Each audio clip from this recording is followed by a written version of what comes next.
Welcome to the Great Detectives of Old Time Radio from Boise, Idaho. This is your host, Adam Graham.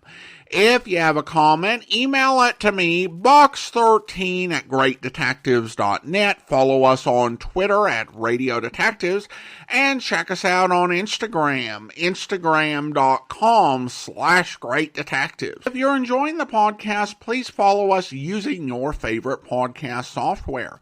Today's program is brought to you in part by the financial support of our listeners. You can support the show on a one-time basis using the Zelle app to box13@greatdetectives.net.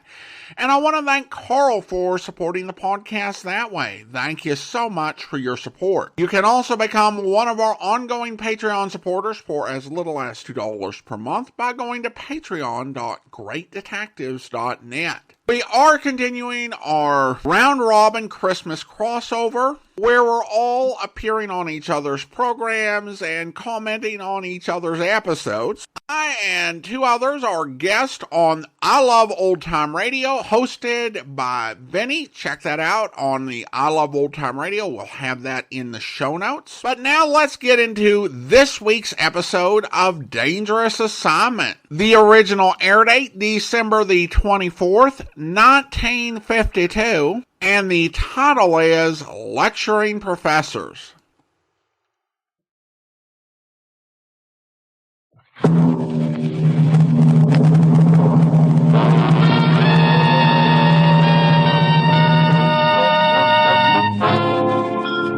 Dangerous Assignment. Transcribed, starring Brian Donlevy as Steve Mitchell.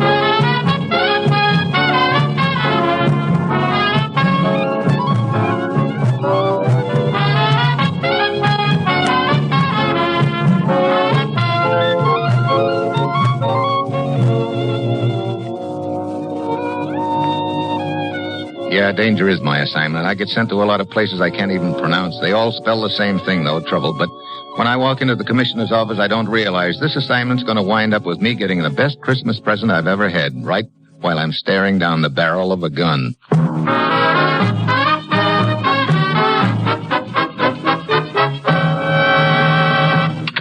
Morning, Commissioner. Just stopped in to say goodbye. Goodbye? Sure, my vacation starts this morning, remember? I'm running up to New England for Christmas. Snow on the ground, fire in the fireplace, and the little lady I'd most like to eat a boiled dinner with. Sorry, Steve. You mean because you're not going? No, I mean because you're not going. Now, look. I've got an assignment for you, and it can't wait. Commissioner, for the last 3 years, I've been trying to get Christmas off. So what happens? One year I'm in Alaska, next it's Africa, last year it was India. This year you promised... So I've got to break that promise, Steve. And it looks like you get another Christmas spoiled. Okay, what's the deal? Ever hear of international lecture tours? Now, look, don't tell me I'm supposed to get up on a soapbox and lecture on the Christmas spirit. No, you won't be making any speeches, but you'll be investigating a few people who do.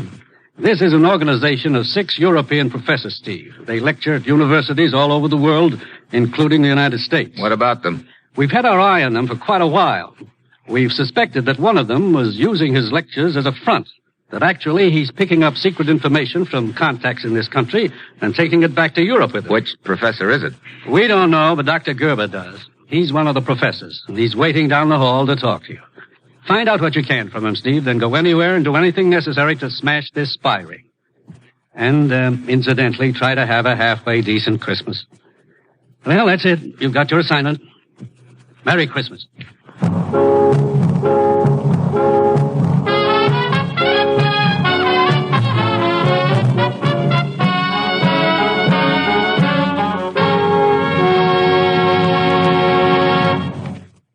The National Broadcasting Company is presenting Dangerous Assignment, starring Brian Donlevy in the role of Steve Mitchell, colorful, two-fisted government agent. At all those places of the world where danger and intrigue walk hand in hand, there you will find Steve Mitchell on another dangerous assignment. If you aren't already acquainted with NBC's great Sunday lineup of stellar radio programs, you're missing some of the finest programs on the air. Theater Guild on the Air is one of the great shows aired on this station every Sunday evening. Featuring stars of Broadway and Hollywood in fine dramatic works, Theater Guild offers the best in radio entertainment. And comedy on Sunday wouldn't be complete without the Phil Harris and Alice Faye show. Now, we think you'll agree that Phil and Alice join forces to present one of the funniest programs on the air. So be sure to tune to this NBC station this Sunday and every Sunday for our stellar program lineup.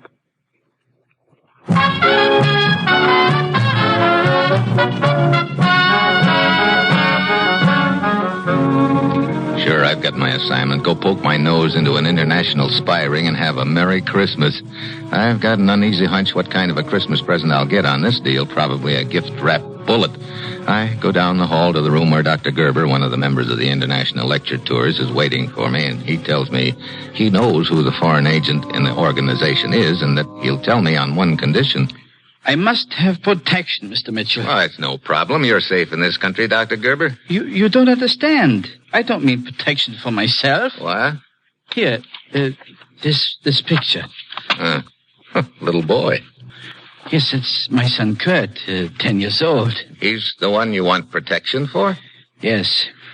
I know only too well the measure of retaliation which might be employed against the boy if I were to reveal the information I possess. Okay, so we get a bodyguard for him. But Kurt's not with me. He's in the school in Stockholm, Sweden. School run by an Englishman, Horst Wakefield. I had to leave Kurt there. His mother passed away 3 years ago, and he has no other relatives. Well, we could have somebody from our consulate there pick him up. No. I'm sorry, that's not good enough. Kurt is registered under his mother's name at school. In school. No one must know his true identity until he's absolutely safe. I see.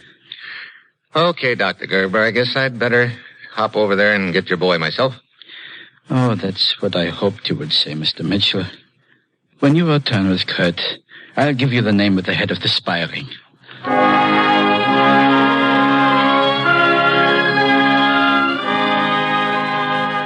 So I grab a plane for Stockholm. Dr. Wakefield's school is out of the city a little way. As I approach his office, a little girl with long curls comes out and wanders off toward the other children. I show my credentials to Dr. Wakefield and ask him to see Kurt. Mr. Mitchell, Kurt has disappeared. What? Yes, that little girl who just left my office was Ilse, a playmate of his. I've been questioning her, but she has no idea where he is. I'm worried sick. When did he disappear? I'm not sure, really. What do you mean? Well, last evening, a woman came to see Kurt. She told me she was his aunt. Kurt's father told me Kurt had no other relatives. But how was I to know that? She said she was his aunt, and I saw no reason to doubt her. Go on. I sent her to his room. I believe she left when regular visiting hours were over. That would be at 9 o'clock last evening. What do you mean you believe she left? Aren't you sure? Well, as a matter of fact, I turned in rather early last night. Had a splitting headache. Sounds like a pretty careless way to run a boarding school, Dr. Wakefield. I resent that, Mr. Mitchell. Ordinarily, I exercise the greatest of care and supervision. But with this headache I had, I was obliged to go to bed. I see. And you don't have any idea when Kurt actually disappeared? No. All I know was that he was missing this morning. Oh, great. I haven't telephoned the police yet, but I think I'd better right now. No, wait a minute. But it seems obvious. The boy's been kidnapped. If he has, I think it's to ensure somebody will keep his mouth shut. That means he's safe as long as the kidnappers don't feel any pressure on them. No, this has got to be done undercover. Let me see what I can find out. Very well, if you think it best that way, Mr. Mitchell. Incidentally, are you familiar with an outfit called International Lecture Tours? Why, yes, they have an office here in Stockholm, on Drottningsgatan, I believe. Oh, well, never mind. I'll find it.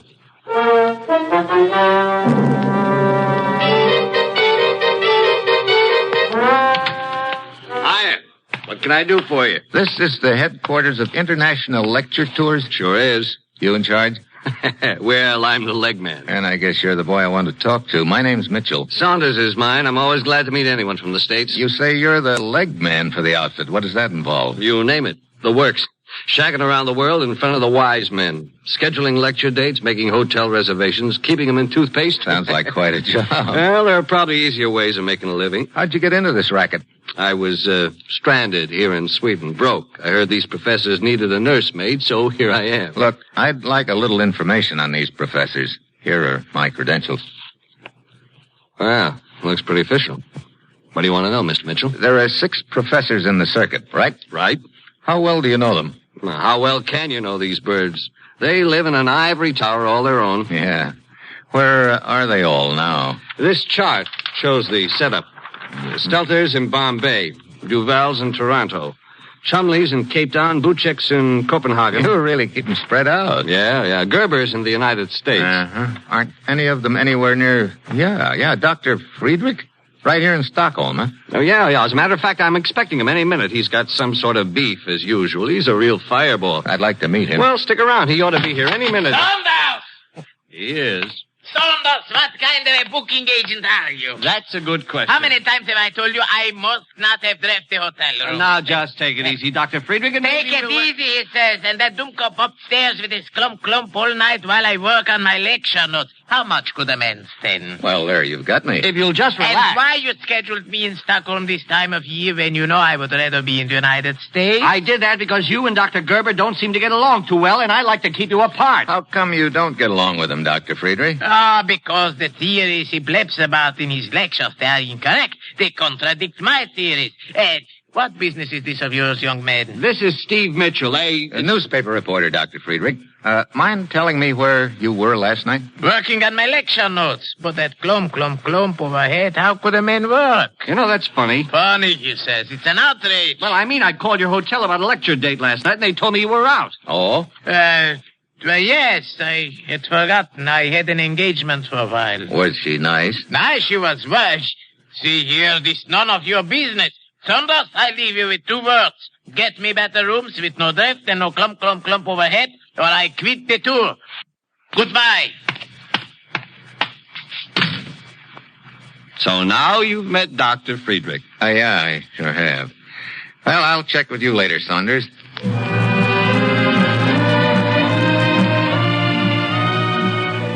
Back in my hotel room, I go over the deal in my mind. It's starting to take shape. Last night, a woman visits Kurt. This morning, he's gone. Friedrich doesn't like Kurt's father, and Friedrich was out with a woman last night. Yeah. On the surface, the pattern looks good, but I've got an uneasy feeling it could fall apart as fast as a smoke ring in a draft. Yeah? This is Saunders, Mitchell. I got an item you might be interested in. Shoot.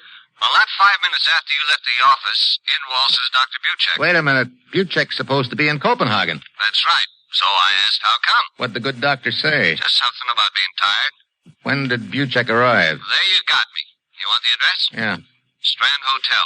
Okay, thanks, Saunders. I think I'd better go over there and give Dr. Buchek the double check.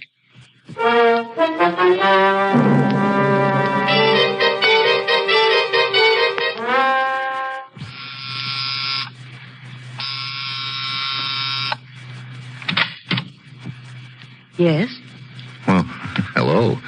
I'm Steve Mitchell, newspaper reporter from the United States. I'd like to see Dr. Buchek. I am Dr. Buchek. What? You seem surprised. I am. I thought Dr. Buchek was a man. Oh, I'm sorry to disappoint you. This is a disappointment? Come in, please. What can I do for you, Mr. Mitchell? I understand you canceled your lecture tour suddenly and returned here to Stockholm. Yes, I wish to spend Christmas with my friends. When did you get in? My plane landed this morning. Not last night. But of course not. I just told you You also sure you weren't out at Dr. Wakefield's school last night? I've never heard of the place. See here, Mr. Mitchell, I'm quite certain that you're not a newspaper reporter. I'm also quite certain that my activities are none of your business. Well, thanks for the interview. I can check up on your arrival time, you know. Please do.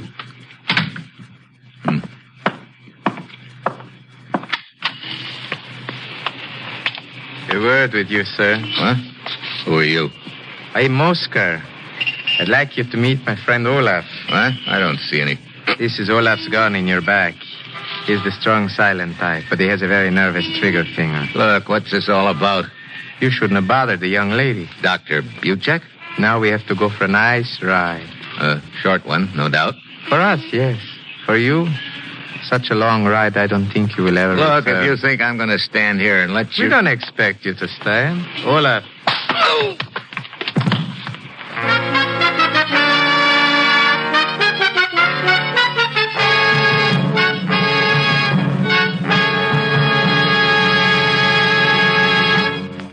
Steve Mitchell will continue his dangerous assignment in just a moment.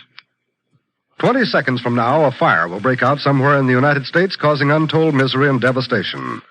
More than 11,000 persons are killed annually by these fires. Many more are injured, and more than $700 million worth of property is lost. The most tragic part of this statement lies in the fact that more than 90% of all fires in the home start through sheer carelessness and could be avoided. Here are a few simple rules of safety which will help you to protect your home and your loved ones from the ravages of fire. First, do not smoke in bed or discard lighted cigarettes carelessly. Second, clean out old newspapers, magazines, and other inflammable debris.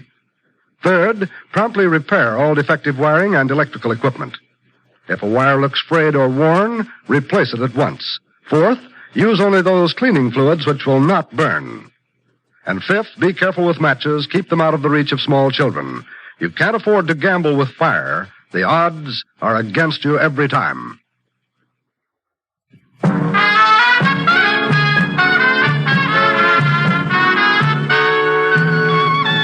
Now back to Dangerous Assignment and Brian Donlevy as Steve Mitchell.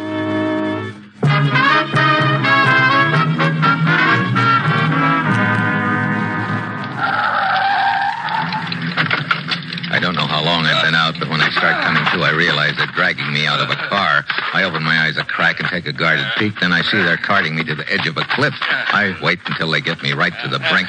Then I twist an arm loose and belt the big guy, Olaf. He staggers back right over the edge. Oscar yanks at his gun in his pocket, but I flatten him.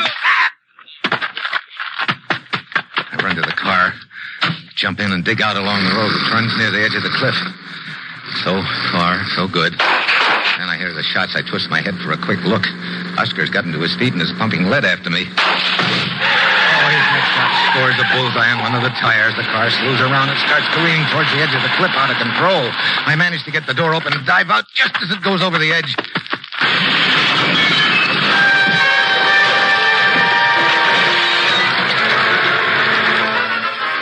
I land on a ledge about 20 feet down from the top. Lie there in the brush just as the car bounces down to the bottom and bursts into flames. After a few moments, Oscar sticks his head over the top of the cliff and looks down at the burning wreck with a big grin on his face. He figures I'm getting a king-size hotfoot about now. Finally, he turns and leaves. I give him a few minutes. And I drag myself together and head back into town to the lecture tour office. Hey, you look like you've been dragged through the well-known knothole, Mitchell. You're so well-known, right. Hey, look, do you have a picture of Dr. Buchek around here anywhere, Saunders? Sure. Here's a publicity still we sent out to the papers. Will it do? Very nicely, thanks. She, kind of made a hit with you. Yeah, big hit. So now I'm going to return the compliment.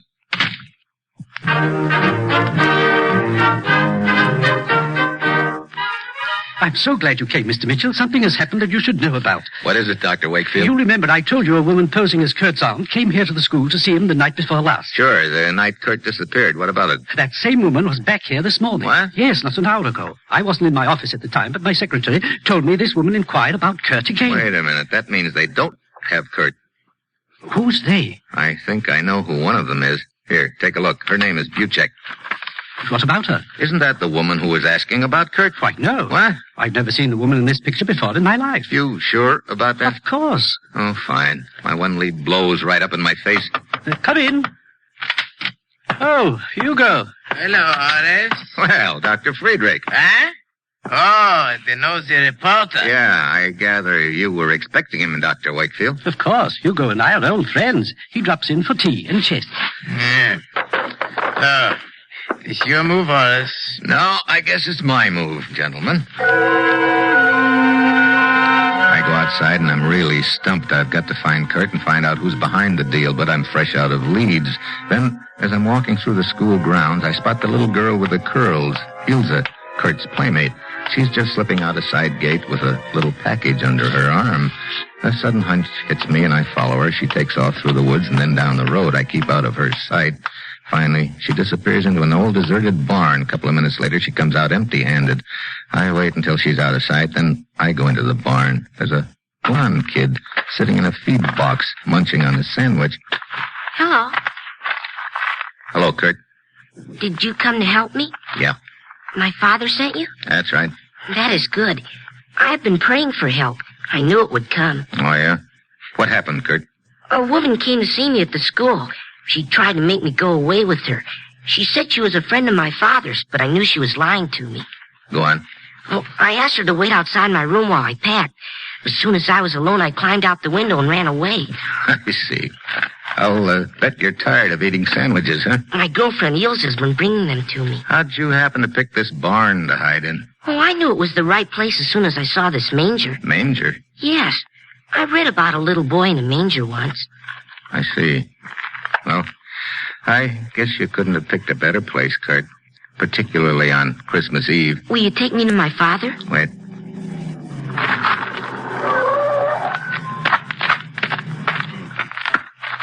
Hey, two guys. Oscar and... Well, what do you know? So I finally find out who's my boy in this deal when it's too late. It's never too late. It will be if I can't come up with something real fast. My eyes flick around the barn looking for something. Anything. Kurt is on his knees in the manger praying. Then I spot a light bulb dangling from the end of a wire. I yank the wire loose from the bulb and tail it behind me, holding it in my left hand by the insulated part. Then I lean against the stall Kurt's in and just wait. I take a quick look at him. His eyes are closed and his lips are moving a little. There he is. Yeah. Hello, Mitchell. Hello, Saunders. So you're the big boy. I'm the big boy. But some guys will do for a buck, huh? You sent me chasing after that Buchek woman so your two stooges would know where to pick me up, huh? Incidentally, where's your other stooge, the woman who tried to get Kurt at the school? She's waiting at my office until I take care of this little deal. Thanks for leading us here. Don't mention it. I'm afraid you've kind of complicated things, Mitchell. Originally, I was going to grab Kurt and keep him so Gerber wouldn't spill about me. But now you know the deal, so that means I got to get rid of both of you. I'm sorry. That's the way it is. His gun starts swinging in my direction. It's now or never. I whip the electric wire out from behind my back and lash at his gun with it. A spurt of blue flame wraps around the gun. Saunders drops it and grabs his hand. I give him a fist. Oscar dives for the gun, but I'm waiting for him. I tie the two of them up with their belts. And I turn to Kurt. He's still sitting in the manger, looking at me calmly. Is it all over, Mr. Mitchell? It will be as soon as we pick up Saunders' girl at the lecture office. I prayed that something would happen to deliver us. It happened. Well, you see, I sort of made it happen, Kurt. Did you? I prayed for a bolt of lightning, Mr. Mitchell. Well, I guess you could call that electric spark a bolt of lightning, but it was man-made lightning. Was it? How did you happen to think of it? Oh, I guess I just sort of... Well, I saw the light. Yeah, I guess I sure did. You see? Yeah. Yeah, I see. I'm the last guy in the world to argue the point, believe me. Funny. I was the one who was screaming that my Christmas was spoiled. Thanks, Kurt. For what? For one of the best Christmases I've ever had. Come on. You're going home to your father.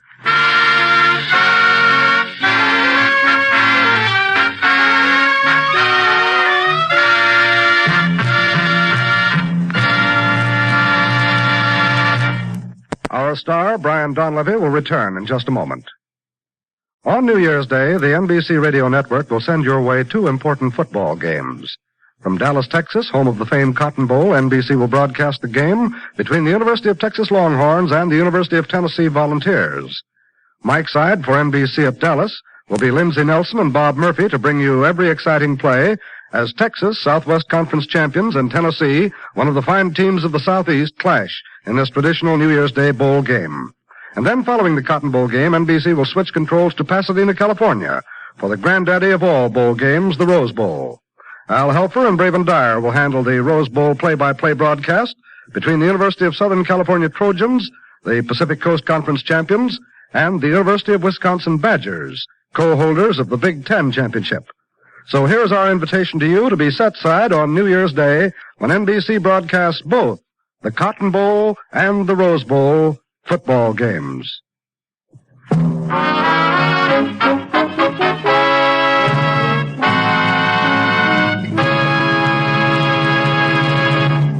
Tonight and tomorrow, as all of us throughout our great country celebrate Christmas with our families, trees and gifts, let's not forget that it's the giving, not the getting, which is the true celebration. And let's remind ourselves of the one gift we can all give, the gift which costs us nothing, to give thanks. And now, from all of us on Dangerous Assignment to all of you, a very Merry Christmas.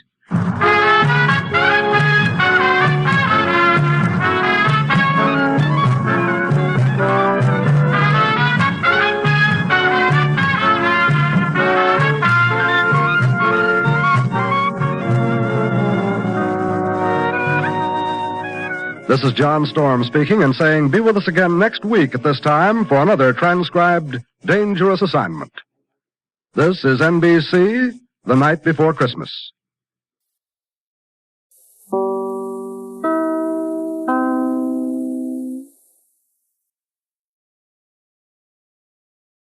Welcome back.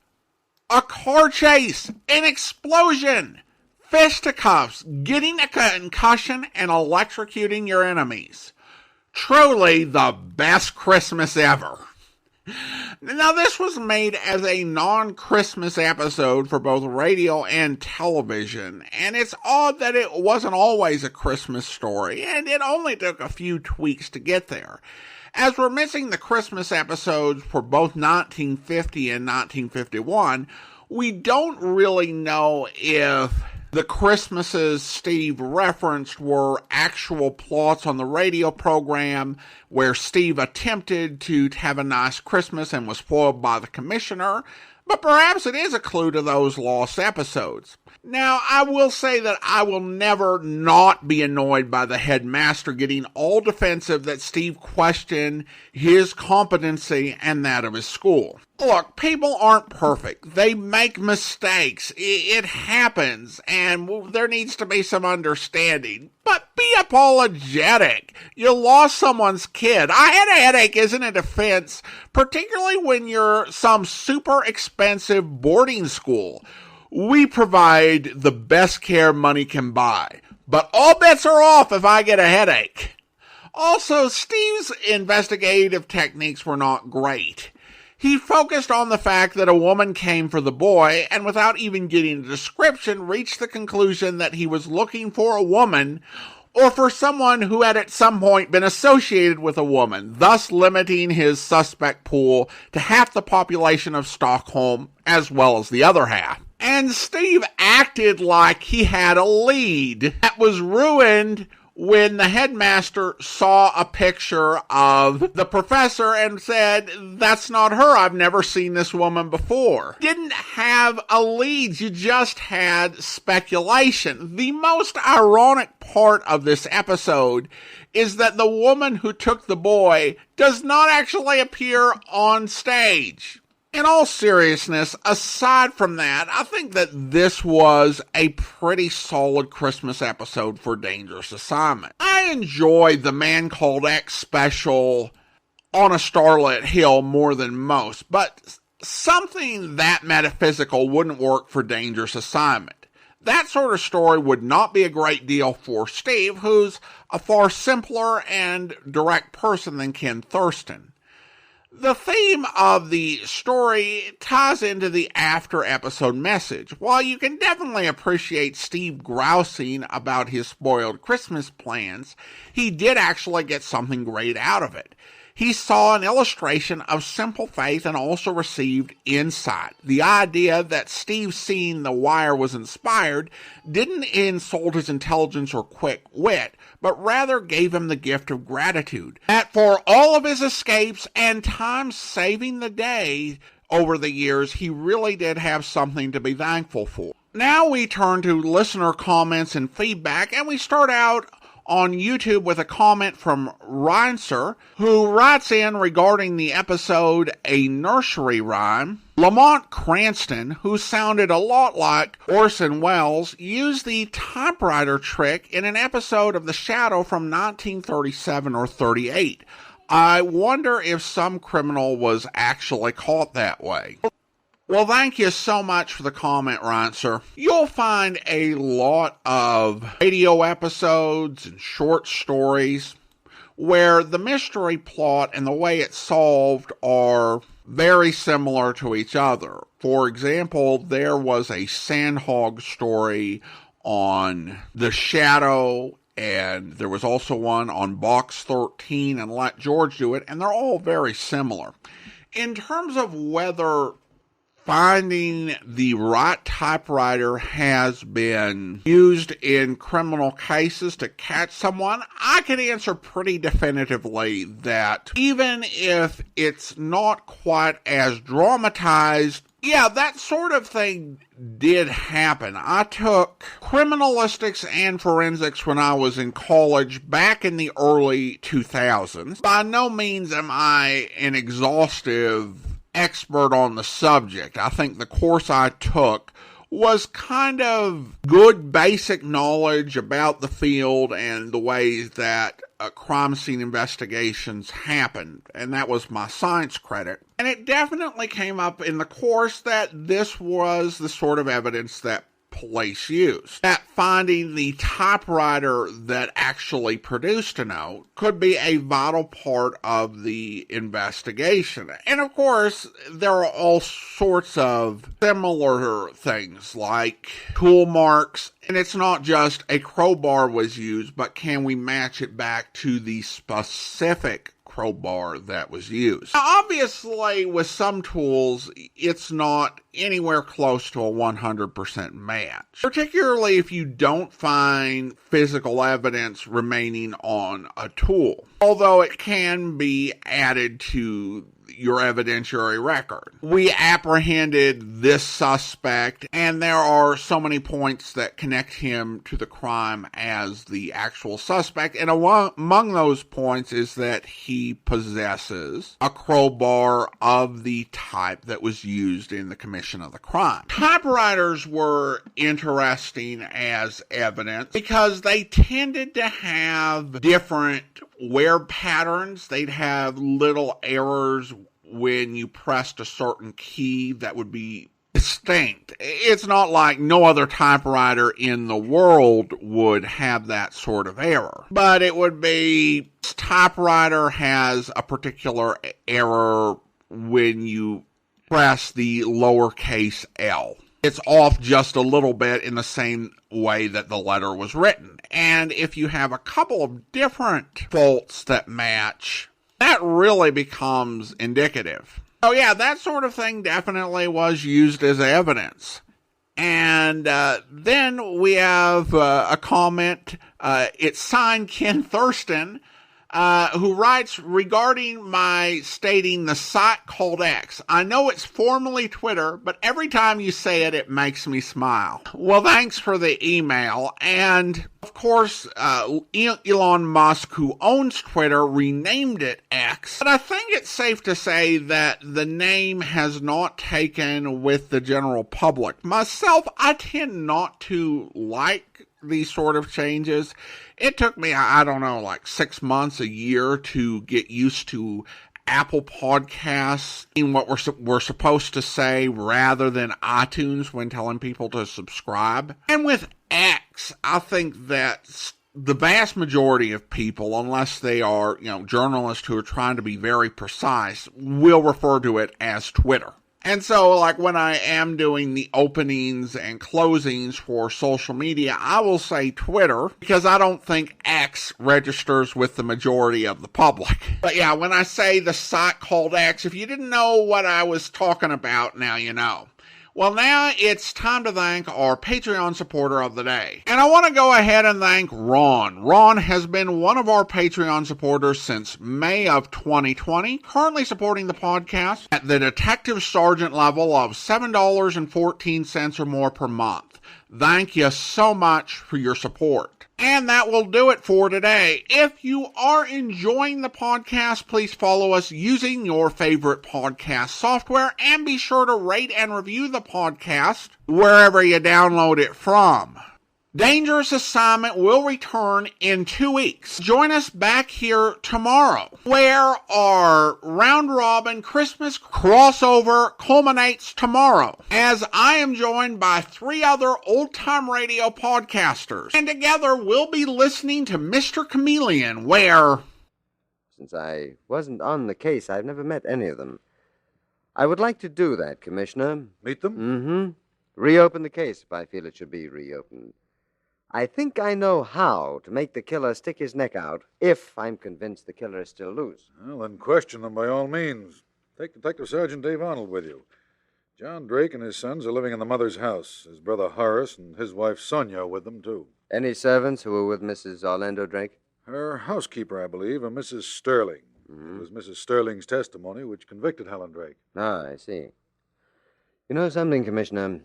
Wouldn't it be nice if I could get Helen Drake released from prison in time for Christmas? Are you kidding? I hope you'll be with us then. And as I mentioned at the top of the podcast, myself and two other old-time radio podcasters will be guest on I Love Old Time Radio with Vinny, and he'll be playing an episode of Suspense, and we'll be talking about it, and I will feature 5 minutes of that after I sign off. And if you want to go listen to the whole thing, just go over to I Love Old Time Radio.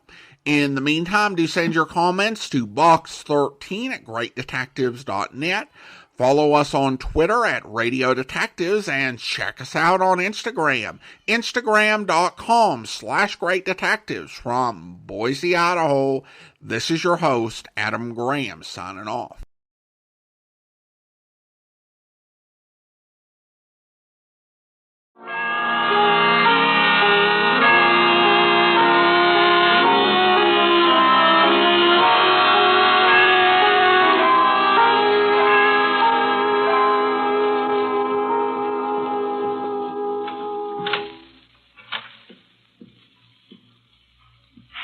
Kathy.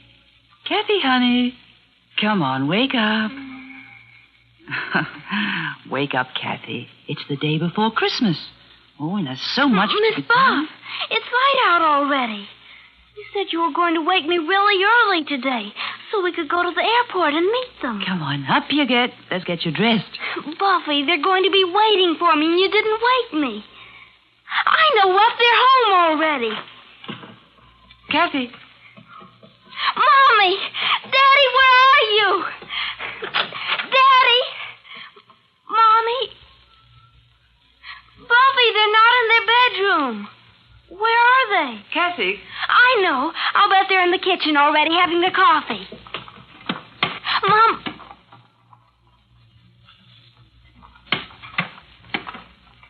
Miss Buff, they're not home. I know, honey. The clock in the kitchen said 8:30. Kathy, here, put this on, dear. You told me you wanted to wear this dress today, so that's why I ironed it for you. Miss Buff. Yes, dear? Why aren't they here? Oh, they'll be here. But when I talked to Mommy on the telephone yesterday, she said she would be here at 6 this morning. And I promised her I'd meet her at the airport, her and Daddy. I know. And Daddy said he had a surprise he was bringing for me all the way from Paris. It's 8:30, Buffy. Let's go out to the airport now. Oh, but there's so many things to do. First, you've got to get your breakfast, and we have to finish decorating the tree. And, there's so many things I want you to help me with. Oh, everything can wait, Buffy. Hurry, I promised to meet them. No, dear.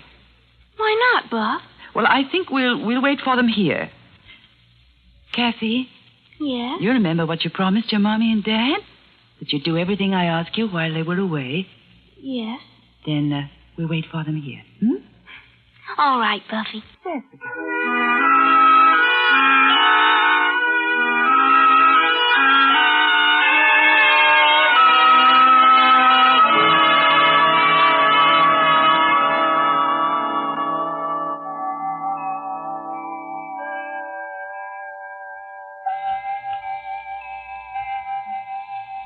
It's noon, Buffy. I know. Don't you think they might have called and told us they'd be late? Oh, I'll go and make our lunch. You must be very hungry. No, I'm not. Oh, you didn't eat your breakfast, Kathy. Miss Buff, I'm not hungry. Look. Oh, look, it's snowing, honey. We'll have a nice warm lunch, and then we'll go out for a long walk. They should have called. I tell you what, Kathy. We'll take our walk first. We'll see the shops. We'll visit. We'll go and see Johnny and your aunt and uncle. Maybe if it snows hard enough, we can all build a snowman. Wouldn't you like that? Yes, that would be fun. Well, go get your coat and hat and galoshes, dear. All right. And when we come back, Mommy and Daddy will be home. Well, you go and get your things now. Oh, I'll get it, Buffy. Mommy. Oh, who's this, Daddy? You sound... Oh, from a newspaper. I see. It's a man, Buff. He says he wants to talk to an older person. Here. Hello? Yes, this is the Harper residence. I'm the housekeeper. Well, just a moment, please. Kathy. Who is it? Someone wants to talk to me, honey. Will you go get your things? No. Who are you talking to, Buffy? Never mind, dear. Go and get your things. No. No, I won't. Hello? I see. Yes, I saw the papers. Yes, that was the daughter. Yes, the only child. No, she doesn't. No, I wish you wouldn't. Please, don't, here. No. Who was it? It was just a man, honey. It was from the newspapers. Why? What did he want? Nothing. He asked about me, didn't he? Why? Honestly, honey, it was nothing. It was about Mommy and Daddy. Oh, it wasn't anything important. Well, Yes, dear? I don't know. Look at that snow coming down, Kathy. Get your things, dear. Go on.